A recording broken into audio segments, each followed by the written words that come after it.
Good afternoon, everyone. Welcome to another Launch and Learn with Product Management. This afternoon we have Jason, Brian, myself, Lee, and Michael. And Michael is going to be presenting some of the new security benefits for our access management feature. Take it away, Michael. Today we're going to be presenting user access. User access has been one of the, I think, is the most requested feature we have on our user voice over the last year. And it's taken us a long time to, it's a big project, and it's taken us a long time to get here. We're pretty excited to launch it. So user access gives merchants the ability to allow staff or contractors access to their account without having to share your merchant username and password. And this is really helpful as you grow, or even when you're starting a new account and maybe you need somebody to come in and design a template. It also helps as you grow if you have staff or call centers who may need access to your orders and customer data, but you don't want them in there mucking around in other areas of your account. You can, with user access, you'll be able to both give somebody their own unique username and password login information, as well as control what features they have access to once they do log in. So to get started, we're going to show you how to create a new user. If you look under the My Account menu, you'll see a new option here called Access Management. Now at the top of this, this is a section that only the account owner is going to see. It allows you to modify your own merchant login information from the Access Management page. None of your users will ever see this. It's only visible to the root merchant.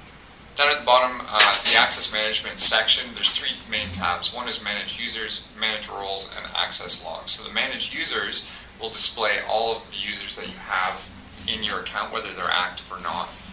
Manage Roles will display all of the roles that you can assign to any user that you create. Now, your account will always come with some stock roles.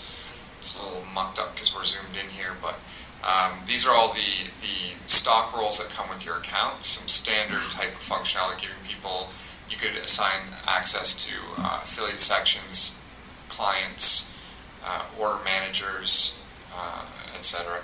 You also have the ability to create your own completely custom role. We'll get into that in a minute. And the last tab here is Access Logs. So this gives you visibility into who's accessing your account and when, which is really handy for the security of your account. So to create a new user, just click the big button. And all you have to do is provide a name and an email address. Now your users will, unlike the merchant, as a merchant you log in with a unique username and password. Your users will always log in with an email address and a password. So there's no separate username. The email will function as their username. The enabled button, there is an enabled field here rather, which will allow you to control whether the user has access to your account immediately or not. You can enable or disable a user's access at any time. For now, we're going to enable it.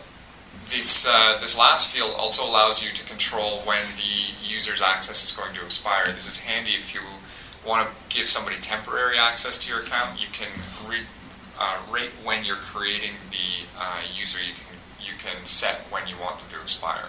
So let's say that this user that we're creating right now is somebody who I've hired to create a new template for my store, and I want to give them 30 days to do that.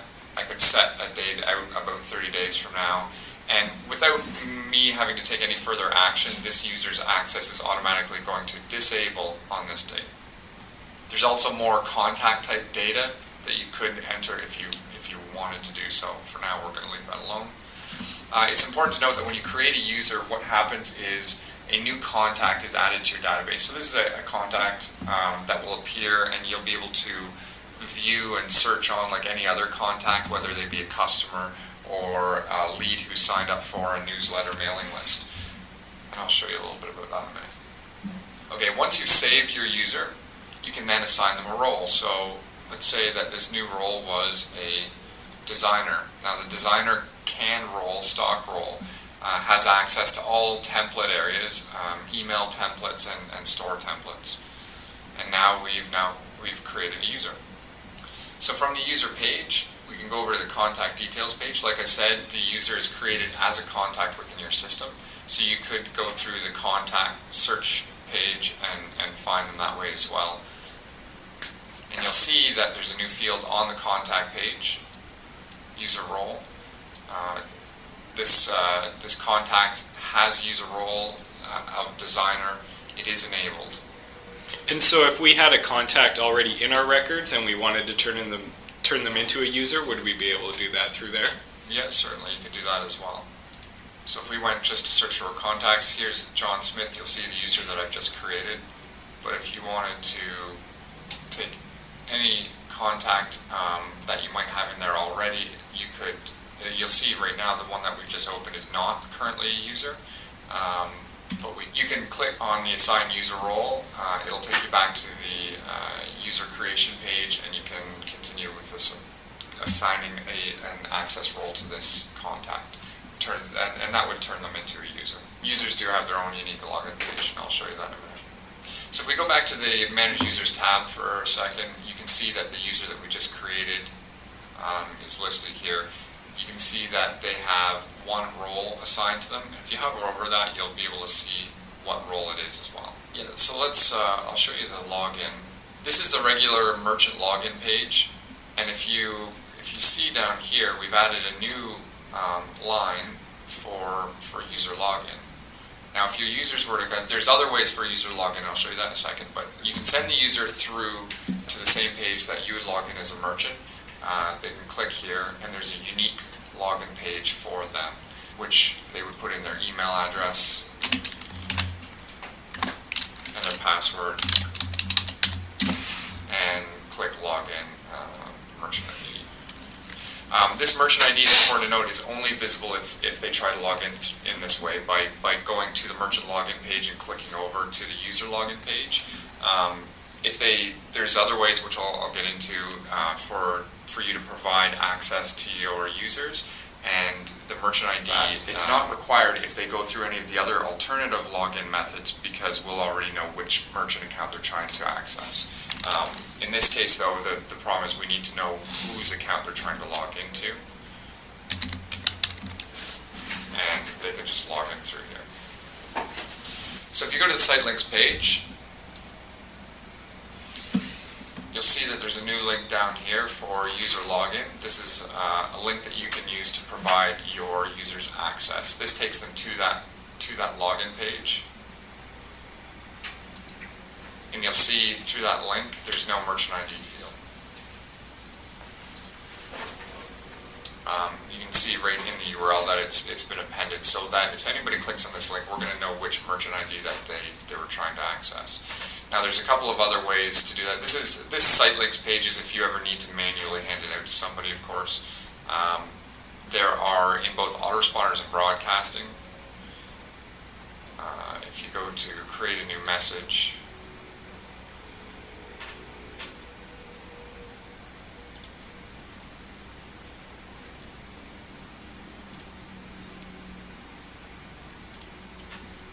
see there are new merge codes for the user login. Now, when you send out this email, of course, that will merge in just the URL that I just showed you, rather, on the site links page.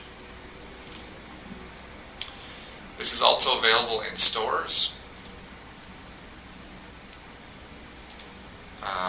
in the template, or on custom pages. So if you look at, zoom out for a second. If you look at the merge menu for master templates, you'll see there's a user login merge code there. And it's also available on custom pages.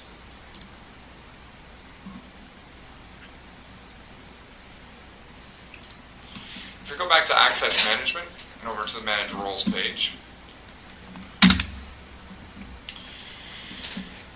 so again, these are, these are the different stock roles that you can assign right out of the box. You may have custom workflows that you want your business to run on, so you have certain employees who may need a little bit of unique access, and through the create a role system, you'll be able to provide that. So custom role for phone support. You can give it a description if you wish, just for easy reference later, to remind yourself why you created it or for whom.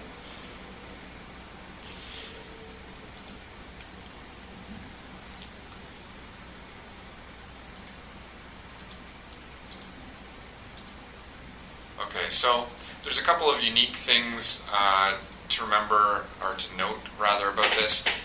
We've created, or all of the pages are set up as a tree that can be expanded through the plus buttons. You see, and you can provide access individually to pretty much every page within your account, or by clicking the top level items, it will automatically provide access to everything within it. So if you wanted to give people access, so in the example of when we create custom role for phone support, maybe we wanted to give people access to orders, but not recurring orders, and not exports, because we don't want our staff necessarily exporting data from within our system. You'll see that the plus has changed from the standard, the check mark box has changed from the standard. This grayed out indicates that some of the sub-items are selected and not others. So allowing you to visually see, after it's been collapsed, for instance, that some of the sub-items and orders have been selected.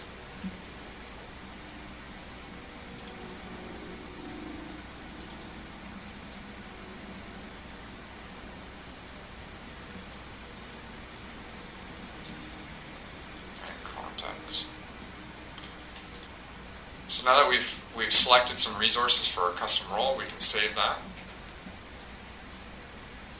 and can return back to the access management page, and you'll see that our new role, custom role for phone support, is now available as the top level item. So if we decided that our user who we've created previously, that's the role that we actually want to give to them, we can take them off the one we selected before just by unclicking it. Stock roles and custom roles are segregated on two different tabs here, just to make finding what you want a little bit easier. Choose your custom role, save it, and it's that easy.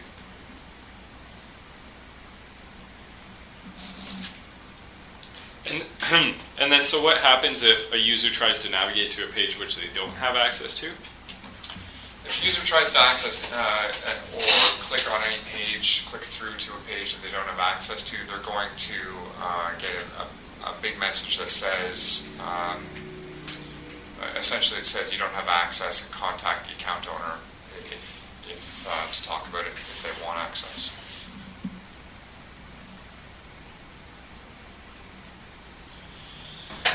Okay, so the other thing to note about creating a custom role is we showed you creating a custom role from scratch, but another great thing here is you can create one based on a stock role. So instead of having created our custom role for phone support right from scratch, we could have started with a client services role. Click to edit. This is also handy if you want to see specifically what resources are available in one of our stock roles. So now we've opened it up.